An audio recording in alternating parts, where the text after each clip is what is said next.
Yeah, well, I'm glad you brought that up about violence, because as I mentioned to you, I didn't feel as if there was anything repulsive, and certainly not deliberately repulsive. No, I mean, I think that in trying to equal or go beyond Alien, which is a big challenge, there may a way to go would be to outgross.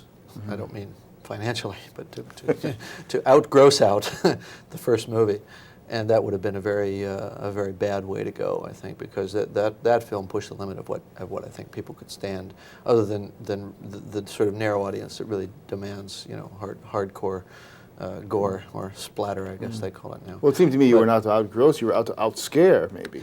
Outscare, and I think that the you know, scares come from tension and the basic sort of suspense that you create using all the old techniques where you don't even see anything, and that to me is, in a way, it's more challenging. It's also more rewarding, and then beyond the suspense, we tried to relieve the suspense with tremendous action sequences, of which there are 2 or 3 in the film, where you get to purge all that, and you get to have the catharsis of seeing what's terrifying you destroyed or escaping from it or whatever.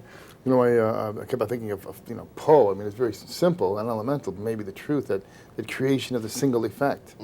It seemed to me that's what you were doing last night. I mean, you weren't out to make all kinds of social statements. No, it's.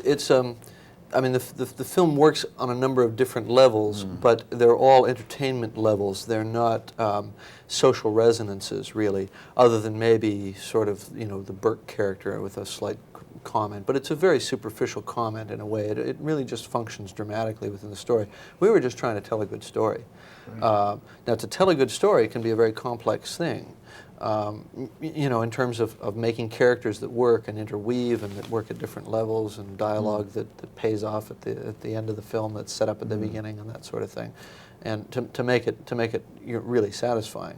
Well, you know, for me the most interesting part of your film was the strong woman aspect. I mean, 'cause basically this is a story about a mother and her daughter, symbolically speaking, as saviors of mankind. I mean, the only man who really had something to do with that was the android. Right. And well, Hicks was a good guy. Yeah, he was a good guy. I mean, he was just that. You know, he was.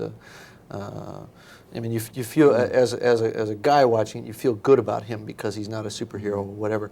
But I think that really the dramatic emphasis was on Ripley, on Sigourney Weaver's character, and on the little girl, and the bonding between them, and the idea that the sort of the universal sense of a parent wanting to protect a child.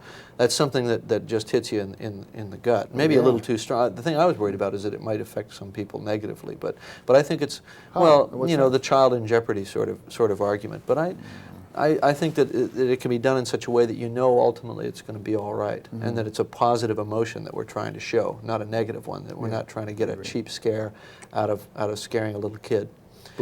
And I honestly think that that works because the actress, Carrie Henn, was never she was never really terrified personally. You know what I mean? It's like we didn't get I didn't dress up in a bear suit and scare the hell out of her. You know, she had a certain level of control in what she was doing, which comes across.